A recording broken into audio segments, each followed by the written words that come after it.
2 microphones, 2 Amandas, and some seriously entertaining tales. I'm Amanda Wedekamp. and I'm Amanda Stanzione. We know stories connect us all. And we realized we have a mountain of stories to share. So buckle up, And brace yourself for a wild ride. because we've got a lot to say and probably too much to share. Amanda, let me ask you a question, but I'm first going to tell you why I'm asking this. Okay. So I was going through yearbooks because I have yearbooks that are my brother's, my sister's, and mine in these old boxes. You're like the family archivist. That's 100% the truth. Yes, that's exactly what I am. So I was going through the yearbooks, and when I found one that was mine, I was excited. Yay, let me start flipping through. And I came upon a picture. And let me first just ask you, and then I'll get into why I'm asking. Did you always know that you were going to be a mom? Yes, I always wanted to be a mom, and I'm sure I was one of those kids who like played teacher and mom because I probably, thought I'm going to be a teacher and a mom. So yes, I always wanted to be a mom. I love that. We are completely opposite in that. As I'm looking through this, there is a picture of our annual staff. Now, annual staff was the yearbook staff, but for some reason it was called annual staff in this yearbook. And as I'm looking at this, it was a picture of all of us that were on the yearbook staff. And all of the kids in the picture are wearing, athletic wear, like things that you would imagine normal 6th grade kids are wearing. Right, just elementary school Elementary clothing. school clothes. I, on the other hand, am wearing like a business suit, like a shorts and top business suit with tights and flats. I look completely crazy. I look like I do not fit in at all. And here's why I was wearing that. I don't know if you remember this movie called Big Business. Yes. Okay. And it was Bette Midler and Lily Tomlin, I think, were in it.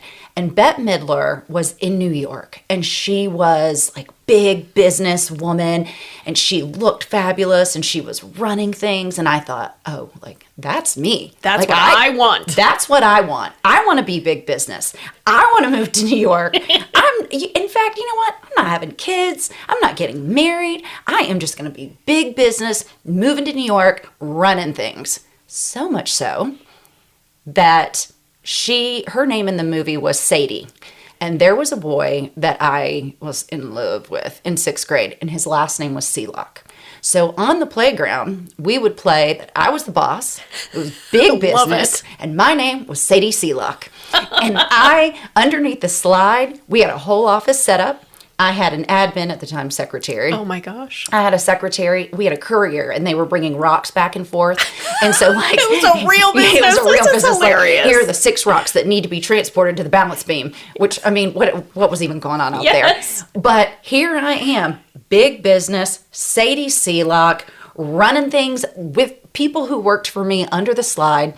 So much so that in that yearbook staff picture, I am wearing full like business top button up with matching shorts and tights. And you're playing that role. And I was playing that role. Also, tights under shorts. What were we doing? I don't know. But I was big business and I did not care. So I was like, I'm never having kids. I'm never getting married. I'm going to go be big business. Except you did adopt the Sealock last name. Something about that. You're That's like, right. I'm kind of not going to be married, but I do like him. But I do like him. And so Sadie Sealock it is. I love it. Well, you definitely are in the business world. Yes. So that did come true. And one of the best surprises ever was that obviously I did get married, and I have Zoe, and I adore her, and she's the most amazing thing that's ever happened to me in my whole life. Yes, and I think that's such a good lesson for all of us. Like when you're young and you're dreaming, or even when you're older and you have a vision, it might take a turn. And that's okay. Yes, in the end, it almost always is for the best and Right. turns out amazing. And it's exactly what it should be. Yes, I love it. I'm titling this, Wait, Quicksand is Real? I can't wait. I feel like I was always afraid of quicksand when I was younger. It was a true fear. I remember It was a big seeing it on the topic. cartoons all the time. Yes, it was a topic. Yes. I thought I'm going to die one day from quicksand. Right. And then I thought it was fake. and we're going to find out whether or not it's real. Okay, let's hear it. In 2012, we decide we're going to take our kids on a European vacation. Oh, We had that's never, great. Yes, we had never taken them to Europe. Jim had been working in Europe and internationally for quite some time at this point. So he had made a lot of connections. He had actually become really friendly with many colleagues and ended up staying with them many times when he was traveling. It would not have been weird. I mean, he would have felt comfortable going on this European vacation, not, oh, we don't know where to go. Right. Or where to, He absolutely had already been touring a lot of these countries, and over time, he would spend a weekend because he had to be there for 2 weeks. So he would spend a weekend with one of the colleagues and learning more about the culture. Yeah, makes sense. One of the families that we became close with, because I traveled with Jim a couple of years before this, they live in France. Okay. And the husband and wife are Bruno and Anne, and they have 4 kids. I just fell in love with them, and we, over time, have become really close. They invited us to stay with them. So we are focusing our vacation in France. Wonderful. Were the Yes. kids excited? Oh, they were very excited because at the time Gus was starting to take French classes. Oh, fun. Yes. So he was very excited about that. At this time, Gus was 13 and Gwen was 8. Okay. So they're pretty young. We also decide we're going to extend the invitation to my mom, my sister, so my mom is Jill, my sister Julie, and our niece Kaylee. And Kaylee was 18 at the time, and she is Jim's brother's daughter. Okay. So she had also been taking some French classes. Does this family know that you're bringing 7 people to stay with them? They do. Okay. They were completely Lovely fine with people. it. Yes. Their kids were a little bit older, so maybe 1 or 2 of them had already moved out and they were in college. So they had this large house and they were completely comfortable with us staying. And we were so excited. For the majority of these 8 days in France, we are staying with Bruno and Anne. They have planned all these fun cultural activities for us. I remember one of the activities was my mom, sister, and I went to a winery, and then Kaylee went to a day of school with one of their children. Now that is a great idea. That's Yes. really cool of them to have come up with these fun things for you guys to do. Yes, and then Jim and Gus and Gwen went to like a horse farm and, checked all of that out. I so love it was horses. so fun. In addition to spending time with Bruno and Anne, another colleague of Jim's, Marie, invited us to her beach vacation home in the Normandy area. So we're going to stay with Marie for about 2 nights. Okay. We have that all planned. She's telling us we're going to do some excursions, bring your beach clothes, but also it's kind of chilly. So, we'll gauge how everything's going. Figure it out. We arrive to Marie's and, have a simple dinner. And then she tells us tomorrow we're going to go on a beach walk. Okay. Now it's going to be chilly. Do you guys have wetsuits? Do you Wetsuits? Do you have... I think chilly, I'll bring a jacket. Do you have proper clothing? And I'm like, this should have been clue number 1, that this is not really probably what I'm thinking is a beach walk. Right. Now, of course, I'm thinking beach walk, maybe a little jacket because it's going to be breezy. Right. There could be some translation issues, so maybe I'm just misunderstanding. We obviously have no wetsuits. Obviously. Okay. We barely have jackets, and the jackets we brought are to tour France and to be fancy. Oh, okay. Not rain jackets. I don't have a rain jacket. It's like misty, foggy, and going to be chilly. Okay. But she's like, also you need to wear shorts because you're going to be walking on the beach. This just makes me nervous. I need to wear shorts because we're on the beach. Sounds like a beach walk, but also you're telling me, do I have a wetsuit? Like, I'm very confused. So were we. Okay. She's like, don't worry, we have lots of jackets. You guys can borrow them. She has 2 children and her husband, so she has some things to, outfit us. Right. Again, we're in France. People are much smaller than maybe other people. So I think we all ended up wearing her husband's jackets. Okay. Plus my husband, is very tall. Yes, He's 6'5". yes. Most French people are not that tall. Right. Luckily, their daughter was around Gwen's age and had a wetsuit. So we outfit Gwen in this wetsuit. So only Gwen gets a wetsuit? Only Gwen's in a wetsuit. Okay. The rest of us are in shorts and some kind of jackets plus hats. And if you have a scarf, you could bring that. Okay. So now I'm like, what kind of walk are we doing? This felt, very confusing. We head out to go to the beach. We get into the town, and we're kind of in this one general area. And Marie's like, okay, this is what we're doing. There's a guide here, and he's going to take us on our walk, and there's other people around, so it's not just our group. But right? you needed a guide to do a walk on the beach? Right. So at this point, obviously, I'm thinking this is not what I pictured in any way. Sure. So that's fine. It's not what I'm picturing either. Right. I'm along for the ride. Love that attitude. I'm going to be cool. We're going to go with it. We're here. Right? Let's do it. Yes. And it's still my mom, my sister, Kaylee, Gus, Gwen, Jim, and I. So there's 7 of us, plus Marie and her family. There's the 4 of them. Okay. Plus these additional people. Okay. The guide is what we have nicknamed the Gordon's Fisherman. Oh, okay. He looks just like him. Yeah. Okay. And he is up on the seawall, kind of talking to all of us, except he only speaks French. Oh, perfect. So you had no idea what he's explaining. And we don't speak French. Right. At all. I mean, even if you could pick up a word here and there, you're not understanding this full conversation talk that he's giving you. Exactly. Okay. So Marie looks at us. She is fluent in both English and French, and she instructs us, we're going to take our shoes off, we're going to leave them here, and we're going to go on this walk. Well, we find out through the translation that the walk has a destination. Okay. And the destination is this church. Okay. So that sounds cool and amazing. Not a margarita bar on the beach. No. Okay. No. Okay. The guide is giving many more instructions, and we look at Marie and we're like, can you tell us what he said? Mm-hmm. And she's like, all will be well. Oh, so I'm not going to actually tell you what he said, but everything will work out just fine. Those are the instructions we got. Right.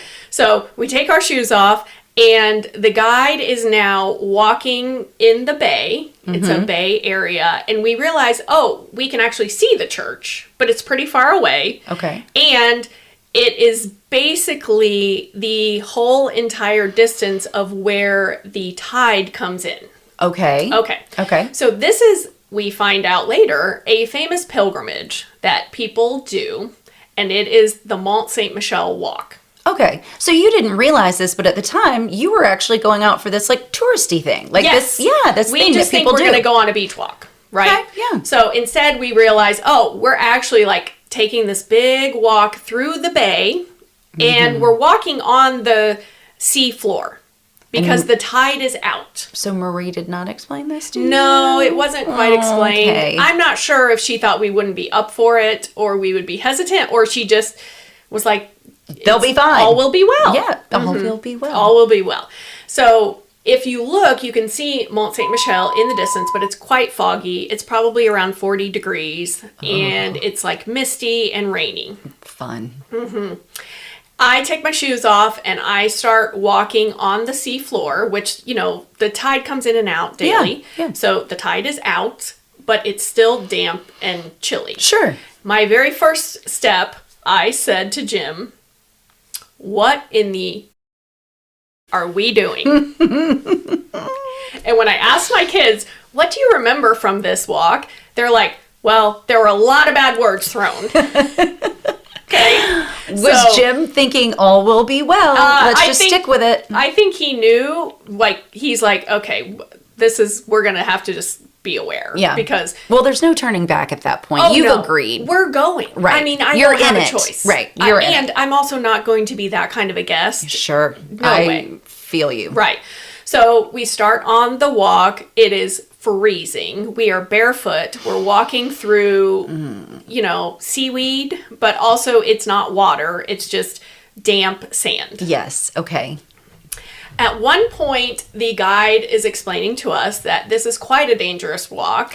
People try to do it on their own yearly, and someone dies almost every year doing this. What? Yes. He tells you this as you have started the walk. Yes. This is dangerous. Yes. People die every year. Yes. But here you are on this pilgrimage. Right. Doing it. Yep. Wonderful. And this is all obviously getting translated through Marie. And he may have even said some worse things. Exactly. She just gave you the highlights, which still sound horrible. Yes. Okay. The way they describe the tide coming in is that it comes in like horses. Oh. So the tide can just rush in and catch people off guard. Thus the dying part. Yes. Okay. Okay. Because the tide is coming back in at some point, we are under a time constraint. Sure. Right. Yeah. We realize the walk to the Abbey is going to be over 3 hours. Did it look like that? Like when you're looking in the distance and you can tell it's foggy, were you thinking, we are a long way away? When I think back, I'm like, I just knew we just had to get this walk done. Yeah. Like I was just it didn't even matter at that point how I'm long just it was. Like we're just focused going on this walk and we're going to get to this Abbey, right? Just keep going. And I'm hoping when we get to the Abbey, it's going to be super cool and like we'll tour it and it's going to be amazing. All I would be thinking too is, do I have to come back this way? Right. Okay. Right. You don't know. I know nothing. Right. All I know is we are freezing. My daughter, who's 8 years old and weighs probably 60 pounds, is in a wetsuit. It's misty. I also have my mother, right? Oh, that's right. Yeah. So I'm just concerned about my whole group. Sure, your whole and I pack. feel like this is a dangerous walk. I'm scared. Which you have now been told that information that people die every year. Yes. Okay, Yeah. good. And they have a helicopter that tries to rescue people and like it's a whole thing. Oh my gosh. It is a whole thing. But you had no idea. No idea. Okay. No, All we right. thought we were going on a beach walk. Right. Okay. All right. So at one point, the guide instructs us to link arms together because we're getting into a deeper part of the walk and the water is rising. No. And we're not going to make it through this water if we're not linked together. No. Yes. Did anybody start crying? At this point, I think I might just be like, I got to go back. Well, I'm very focused on my family. Well, I'm like, we yes. just got to get through this. But it was so deep that Gwen couldn't get through, so she had to go on Jim's arms or on his shoulders. Oh my gosh. So Jim's got Gwen on his shoulders. We're all linked arms, and we are just plowing through as like tightly as we can. Walking just in the mist and the cold. And pushing through the water and just hoping we don't get swept away. Oh. My sister had brought a camera case. I don't know why, but I guess she Sure. thought she was going to take pictures. Yeah, she didn't know what she was in for either. Exactly. None of us knew. So Julie has a camera case and she's got money tucked inside too. And she's leaning down and all of a sudden the camera case goes floating away. And she lets go and tries to go get it. And we're like, Julie, back in the lake. Like you're going to lose you. And I mean, I remember seeing it swirl and like it's gone. I mean, it literally was gone. Yeah, it's not a thing. No. And so she's real bummed now because she had probably 100 euros in there, which that's not a cheap amount of money, right? And she and has her camera, yes. Right. So the camera was. Camera was in the camera case, so she's super disappointed. Oh, of course, and she's disappointed that she has to be out doing what she's doing right now because she really didn't sign up for that. No, none of you did. No, and she's from Las Vegas, so this temperature feels beyond freezing. Beyond freezing. Yes. The pictures of us. Oh, do we have pictures? Oh, yes. I can't They're incredible. wait to see they these. are incredible. You going to share these on socials? Yes, I will definitely share on social. I will say our niece Kaylee was probably the best sport of all, plus Gus, our son. But Kaylee, in some of the pictures, she's like, Gordon's fisherman. Like, she's like, he's so cool. Right. So another point during this walk, the guide is explaining to Marie and then Marie to us that there's things called shifting sands. Well, this is actually quicksand. No way. Yes. It is a real thing. It is a real thing. Okay. Yes. Wait. Quicksand is a real thing. Quicksand exists. Okay. I know. I had no idea. I'm today years old finding that out. Yes. It's great. And basically it's because the tide is out, but the sand still has a lot of moisture in it and you have to move quickly. If you can run across it, it's hard. But if you stand still, you start sinking. Okay. So we are walking pretty quickly, but if you want to play around in it, you can kind of go slow, but it's not going to suck you up in minutes, right? Right. But you could definitely get lower, and lower and lower. Ooh. At one point, my mom kind of falls and down on her knee in the quicksand, and she looks at all of us and she just waves goodbye. No! Yes! At least she had a sense of humor about it. Yes, she did. We're like, Mom. So that's something that we all talk about too. We're like, remember when Jill just waved goodbye to us? I mean, wow. Yeah. Wow. Yeah. So this was basically the adventure. So we're linking arms during certain times. We're trying to be careful with the quicksand. Julie's lost her camera and her 100 euros. Gwen's in a wetsuit on top of Jim's shoulders. Yes, all the things. Okay, so we make it to the Abbey. We're here. We made it. Well, let's see this We've amazingness survived, right. that you've taken this pilgrimage to get Right. to. Now, keep in mind, we're barefoot. That's true. It's a stone church. Oh, fun. And it's freezing. Yeah, and we're freezing. They have heaters, right? Those like stand-up heaters that we're trying to get warm at. I remember ordering a teeny tiny espresso because remember that's what size they come. Right, yeah. And I'm thinking, oh, we're going to tour the Abbey. Oh, no, we have about 15 minutes. Just to stand there, walk around. Before we have to now get back. Oh, no. Because the tide of horses is coming. And you already had to endure this long walk. And now you know you're going to have to get back into it, linking arms. Yes.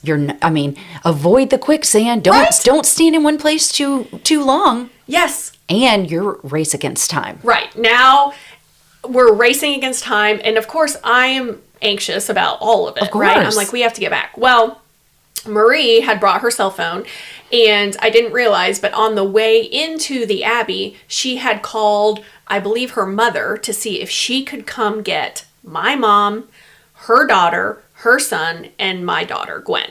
Okay, so they didn't have to do the trek back. So they didn't have to do the trek back. Okay. But this is the point we realize we could have just driven to the Abbey. Oh, that's right. Like, why are we even doing this? We had no idea that people just drive to this church. It's not something that you have to do the pilgrimage in order to get to this great thing. Yes, we had no clue. Then why did you even do this? Exactly. I Oh would my gosh. tell Marie that you're not friends anymore. That you'll never be friends again. And my sister overhears the plan, and she's thinking, oh, great, I don't have to do the walk back. I'm going to go in the car. It's all going to be great. There's not room in the car for Julie. I knew that is what you were about to say. Yes. I mean, was Julie ready to just throw Gwen back on Jim's shoulders? She was like, I'm so mad right now. Look, you 8-year-old. Yeah, you're on the trek back. Exactly. And I think she also could have been like, also, Mom, you could probably make it back. It's fine. Let me go in the car. Right. But no, there was only room for the 4 plus the driver. And so now on the way back, it's Gus and Kaylee, Julie, my sister, Jim and I, Marie and her husband, and then the rest of the group. Okay. The walk back was not as bad. Okay. The sun was starting to try to peek through the clouds. The whole time, though, are you thinking, the water's coming, the water's coming? I'm anxious. I'm like, we gotta hustle. Right? Yeah. I'm like, let's get this going. Absolutely. But I remember, Jim stopping and taking pictures with the Abbey behind him, and I'm kind of like, I don't want to commemorate this. Right. This is a nightmare. I'm going to be traumatized. Yes. We gotta go. This has not been a memorable experience in the right ways. No. Right. So we make it back. So overall, the trip is about 6 hours. That just also sounds just like too much to me. Right. It's just too much. Yeah, too much. And of course, I'm thinking, okay, we're going to get back. We'll get our shoes. We're going to go back to the house. No, we get back to a different part, not where we've started. We get back to a different part. Where you still don't have your shoes. Nope, no shoes, no car. And the guide is like, now we get the tour of the town.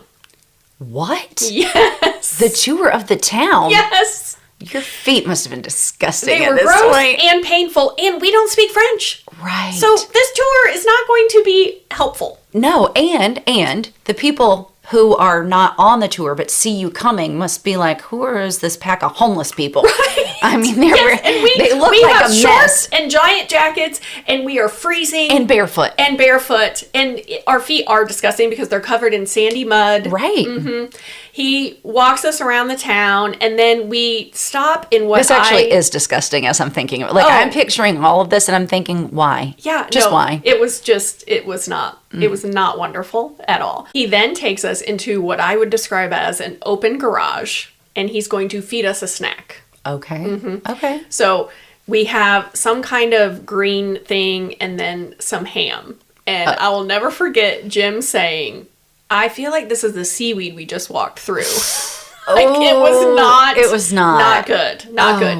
And the ham was more fat than ham. Oh. And it just was real challenging to eat. Right. But weren't you kind of hungry, though? Oh, yeah, we were hungry, but Right. we were But also... it was also disgusting. Right. But, yeah. Right. Okay. All we wanted to do was get back to the car and go back to this Marie's house. Right. So we finally end up getting our shoes, getting back in the car. We head back to Marie's house. And I remember thinking, like, this is going to be the longest hot shower I've ever taken in my life. And it was. Good. Yes. Good. Yes. Good. And my sister reminded me that we laid on Marie's heated floors. Oh, she has heated floors. Yeah, she had heated floors because it's What a so luxury. cold in this area. I'm telling you. Like, it's That's really interesting. far north. So I guess maybe it was common to have heated floors. Yes, yeah. So that sounds was fabulous. really very nice. And the one funny thing my sister said was, she's like, this was the only night in all of the 8 nights that we were in France that we didn't have wine at dinner. No. Yes. Why not? Yeah, exactly. And she I mean, of remembers, all of the nights, right. this would be the night. And she remembers that being like, are you kidding me moment, you know? I would have just asked someone, can I have a glass of wine, please? Can I we do just have this? some wine? I know. As we are discussing this with Marie and the walk, she says something like, the reason we did this because we believe this pilgrimage builds character. And did you think, I don't need any more character. I'm full of it. I've got lots of character. I thought my sister was going to strangle her. I would be ready to strangle her as well. We're guests in this woman's house, but we're so over this. Oh, sure. So over this. Gotta go. Mm-hmm.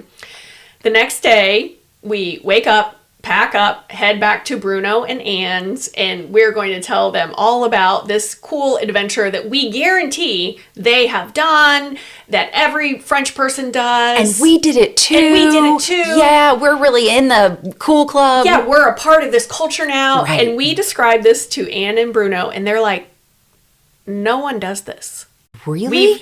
We've never heard of this. What are you talking about? They didn't even know what it was. No, they were dumbfounded that this was a thing that we would do. They were like, what is happening? You Americans came over here for a European vacation and got sucked into doing something we've never even heard of before, where people die every year. Yes, they were just shocked and so surprised, and so they were like laughing at us. Oh, I would be laughing. Like, what is happening? How did you get roped into this, you stupid Americans? Right, exactly. Oh, and so we, as a family, have nicknamed it the Death Walk.